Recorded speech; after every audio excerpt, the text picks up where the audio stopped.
Moi, président de la République, j'engagerai de grands débats citoyens. Moi, président de la République, j'essaierai d'avoir de la hauteur de vue. Et j'aurai toujours le souci de la proximité avec les Français. Un président qui, d'abord, respecte les Français, qui les considère. Un président qui ne veut pas être président de tout et en définitive responsable de rien. Il doit aussi être proche du peuple, être capable de le comprendre.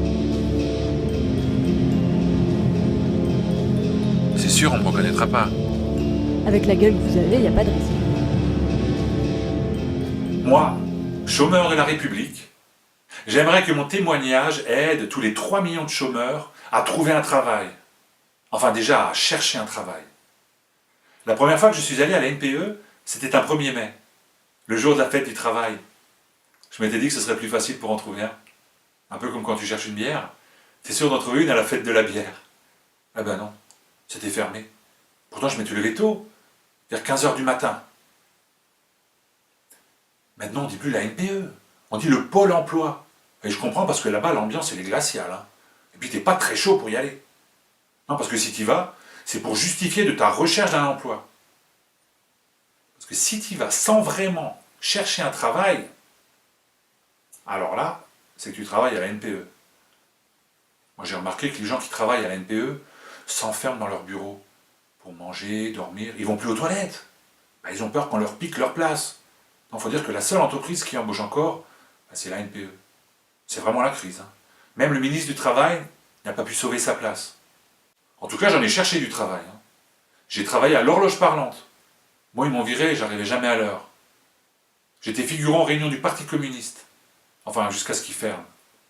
Comme j'étais champion de lancer de disque, ils m'ont envoyé à la FNAC. Et champion de lancer de marteau, ils m'ont envoyé chez Casto. Ah, vraiment merci la NPE hein, pour les fausses annonces du 1er avril. Ensuite, j'étais lampe halogène mobile au salon du luminaire. J'avais un abat-jour sur la tête, des ampoules dans les oreilles. Bon, j'ai arrêté après, j'avais des ampoules aux pieds. Ensuite, j'ai fait un stage de 6 mois en prison. 6 mois de prison. Quand j'avais plus un sou et que j'étais souvent sous, j'ai fait un retrait de liquide à la banque. Bon, pas avec une carte bleue, avec un revolver. Bon, maintenant c'est bon, hein, le juge il m'a expliqué. Je sais ce que c'est un crédit revolving. Après, pour gagner un peu d'argent, je donnais mon sang pour les films d'horreur. Et mon sperme pour les films cochons. Bon, j'ai arrêté, j'ai été payé 2 € le litre de sang. Après, j'ai fait le stage comment bien remplir son curriculum vitae. Bon, faut dire que chez moi, la rubrique sport et loisirs est bien remplie, hein, avec le temps libre que j'ai. La rubrique formation est légère, enfin, je suis quand même bac plus 7. Bah ouais, j'ai tenu 7 jours en fac. J'ai envoyé 1000 CV. Même à ma mère. Pas une seule réponse. Même ma mère n'a pas répondu. Je crois que j'aurais pas dû mettre ma photo. Elle m'a pas reconnu. Déjà, mon père m'avait pas reconnu non plus. Sur 1000 CV, j'ai eu un rendez-vous.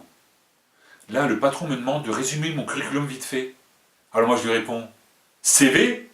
Il me dit « Bien résumé, hein, il y avait effectivement pas grand-chose dedans. » Bon, comme le changement c'est maintenant, je vais me changer.